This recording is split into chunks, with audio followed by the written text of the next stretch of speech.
Lovely viewers, it was supposed to be the quietest, most guarded celebration in the history of Korean celebrity culture. No press releases, no leaked venue photos, no staff posting cryptic stories online. Lee Min-ho and Song Hye Kyo, two names that alone could shake the internet, had allegedly chosen secrecy over spectacle. In this fictional universe, they believed love was safest when hidden, especially after years of public scrutiny, heartbreak rumors, and relentless speculation. Only a handful of trusted people were said to know about the wedding. Phones were locked away. NDAs were signed. Even the ocean breeze at the private coastal villa seemed sworn to silence. And somewhere between whispered vows and candlelight reflections on marble floors, another secret existed. Not one secret but two. Twins. In this imagined story, the twins were said to be born quietly, away from flashing cameras and rumor mills.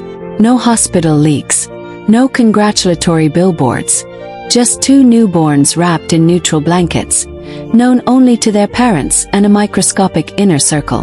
To the outside world, Lee Min-ho and Song Hye Kyo were simply living their separate, elegant lives. To each other they were everything. To the twins they were the entire universe. For a brief, fragile moment peace existed.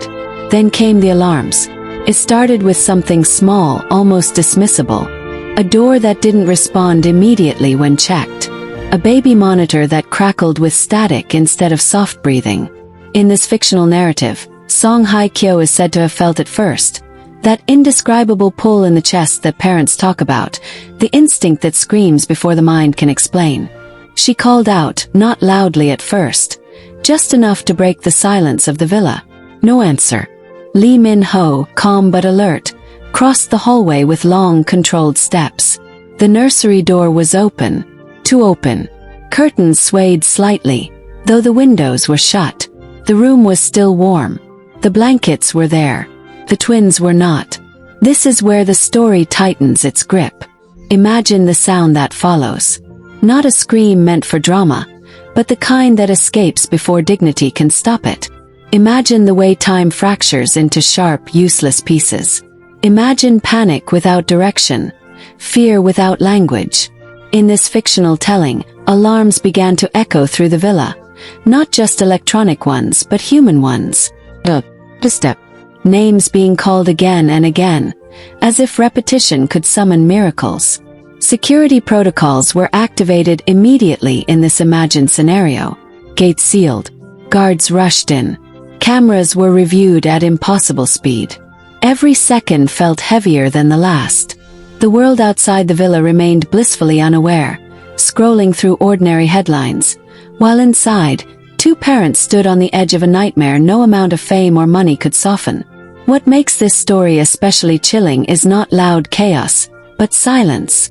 No broken windows, no visible struggle, no ransom note, no message, just absence. Viewers, let me ask you something right here because this is where the story becomes interactive. If you were in that room, what would you check first? The doors, the staff, the cameras, or would you freeze, unable to accept what your eyes were telling you? In this fictional account, suspicion moved like a shadow. Everyone was questioned. Everyone was terrified. Trust, once solid, became fragile glass. The villa staff insisted they never left their posts. Security logs showed no breach. Cameras revealed something unsettling. A brief blackout lasting less than 30 seconds. Not enough time for chaos, but just enough time for disappearance. 30 seconds. Think about that. Online, if this were a movie trailer, that detail alone would break the internet. Comment sections would explode with theories. Was it an inside job? A technological manipulation? A coincidence too perfect to be real? Within the story, Lee Min-ho is portrayed not as a superstar, but as a father stripped bare by fear. Controlled on the outside, unraveling on the inside. Song Hye Kyo, usually composed and graceful, is imagined as silent in a way that frightens everyone around her. Her calm not peaceful, but razor sharp, fueled by one thought only. Find them. Hours passed. And more. Dawn crept in like an insult. Still nothing. In this fictional universe, Whispers began before daylight fully arrived. Someone knew something. Someone always does. The problem was separating truth from fear. Every sound became suspicious. Every delay felt intentional. The twins, barely introduced to the world, had somehow become its center. If this were real life, the media would be brutal. So in this story, the secrecy that once protected the family now became a double-edged sword. No public alert could be issued without revealing everything they had tried to hide. No official report could be filed without risking exposure. The very privacy they fought for now stood between them and immediate global help. Viewers, pause here for a second and imagine that dilemma.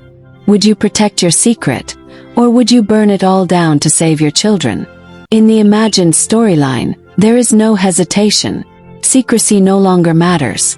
Fame no longer matters. Only the twins matter. Behind closed doors, calls are made. Powerful ones. Not flashy, not dramatic, but urgent. People who owe favors. People who know how to find what doesn't want to be found. The world still doesn't know, but behind the scenes, a race has begun. As the story unfolds, clues appear in strange ways. A guard remembers a scent. A staff member recalls a sound they dismissed earlier. A camera glitch aligns too neatly with a staff shift change. Each detail feels both promising and horrifying. Because every answer suggests intention. And intention suggests planning. Online, if this were a series, fans would already be divided. Some would believe the twins were never in danger. Some would believe it was a test. Others would spiral into darker theories. That's the power of uncertainty. It invites imagination. And imagination is rarely gentle. In this fictional account, Song Hye Kyo is imagined sitting in the nursery hours later, refusing to leave. The room still smells like baby powder. The silence is unbearable.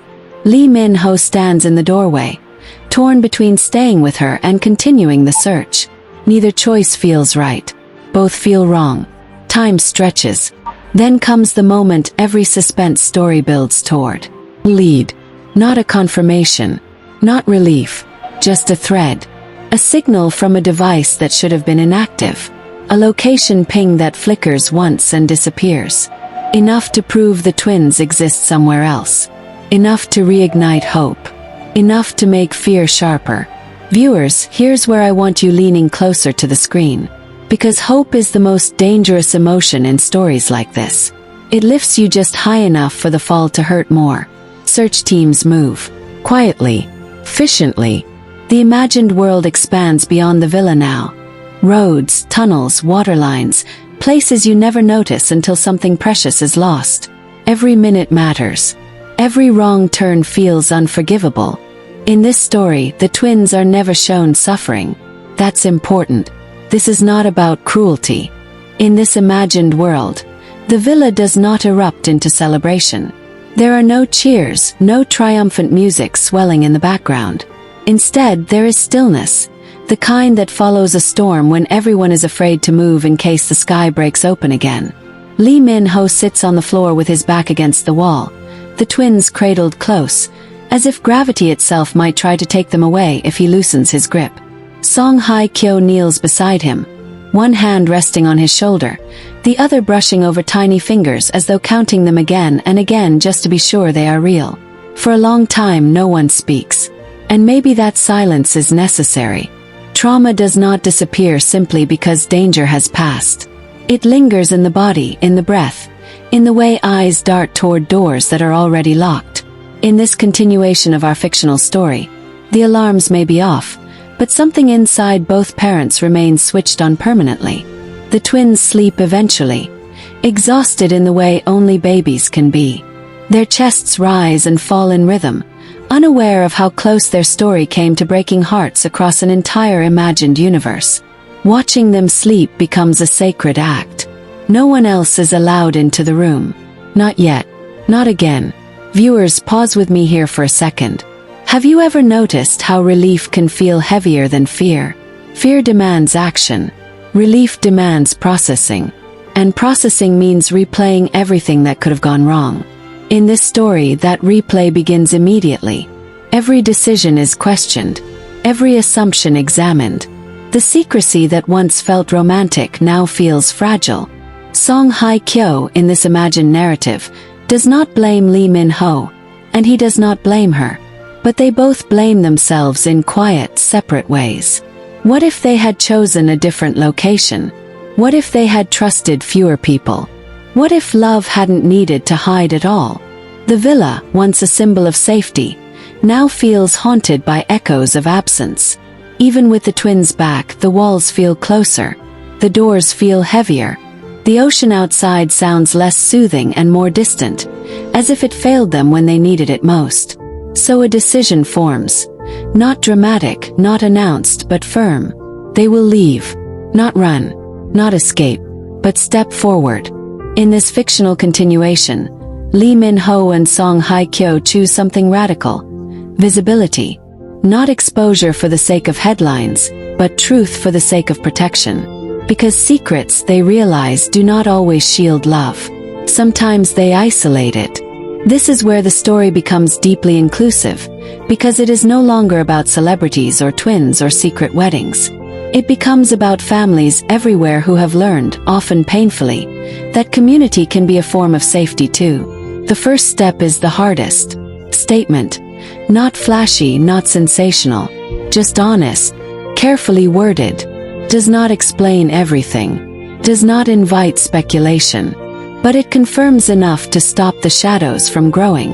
In this imagined world, when the statement goes out, the reaction is not chaos. It is shock, yes, but also something unexpected. Support. Messages pour in. Not from fans hungry for drama, but from parents who understand fear. From people who have lost children for minutes in grocery stores and felt their world end. From families who know what it means to love something fragile in an unpredictable world. Viewers, imagine that shift. From hiding to being held by collective empathy. Of course, not everyone responds with kindness. Some never do. But the noise feels different now. Less threatening. Less powerful. Because the truth stands firmly in the open. Inside the family, healing does not happen all at once. Song Hye Kyo still wakes at night listening. Lee Min-ho still checks locks twice, 3 times. These habits do not fade quickly. And in this story, they are not mocked or rushed away. They are honored as evidence of love.